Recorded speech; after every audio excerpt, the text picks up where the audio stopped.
Welcome to this Journey Van Build series where we follow Mel's Toyota Hiace van conversion.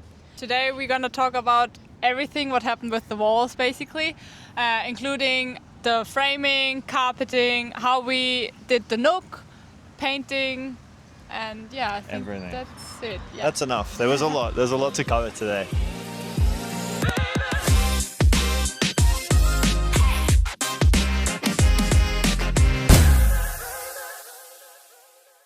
So as you can see, the finished van is behind us here. Mel is setting off on her trip as we speak. We did actually try to record this vlog while we were doing the build in the process, but upon rewatching the footage, it was utterly unwatchable. So apparently we're not very good at vlogging, so we thought we'd redo it quickly to actually, hopefully... do it better this time. to do better.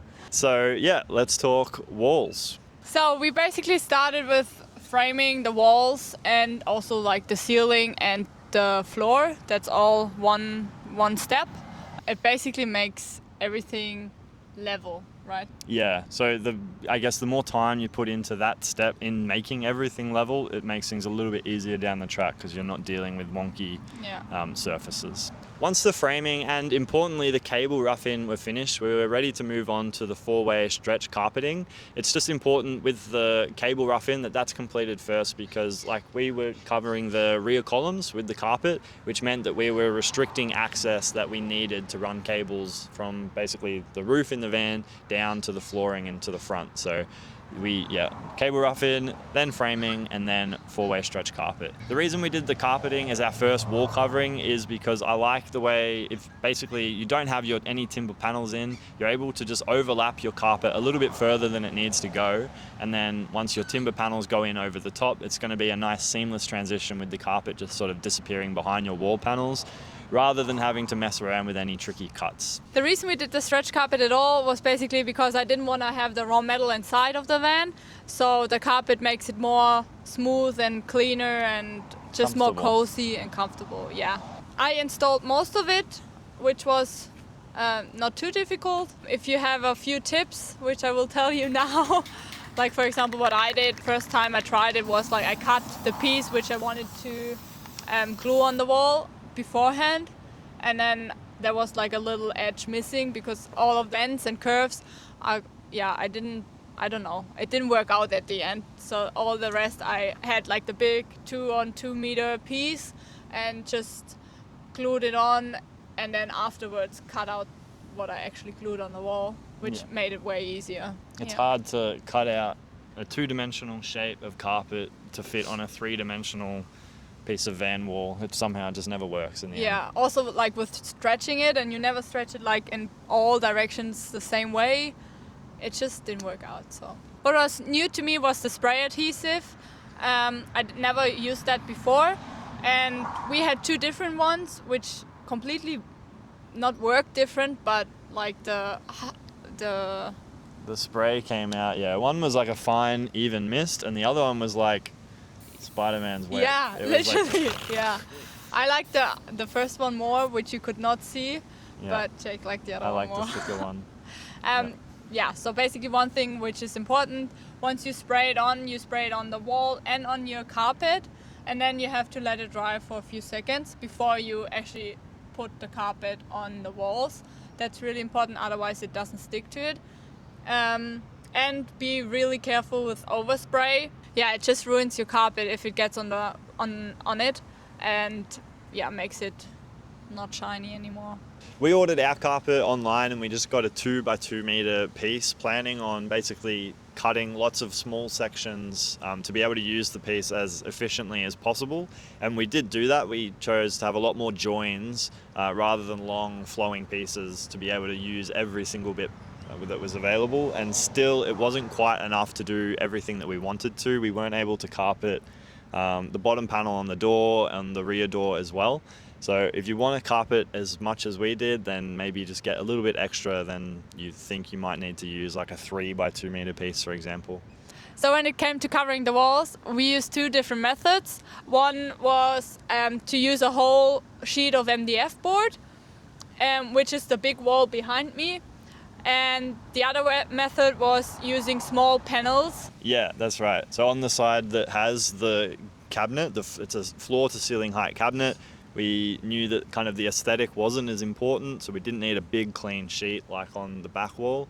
So rather than sort of coming into the space on like having to frame and then have timber coming in, all taking up space like we have on the other side, we were able to sort of just insert those panels into the existing, I guess, frames that the Hiace wall makes up, which is essentially what we've carpeted as well around these frames, and then we just pop these panels into those little rectangles. For the bottom panels, we did actually want to reuse the MDF sheets that come with the Hiace, but in this case they were completely trashed, so we just used them as stencils basically onto a fresh 3mm MDF sheet and redid them so they were nice and clean.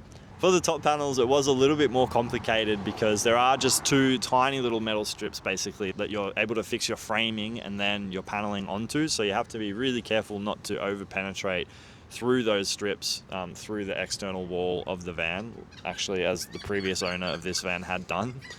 So we were nice and careful to fix that properly to those little strips, and then they just popped in nicely as well, looking nice and finished with our carpet edges. On the other side of the van, rather than filling the individual panels, we decided to go for a more seamless effect by covering essentially the whole wall with MDF boards.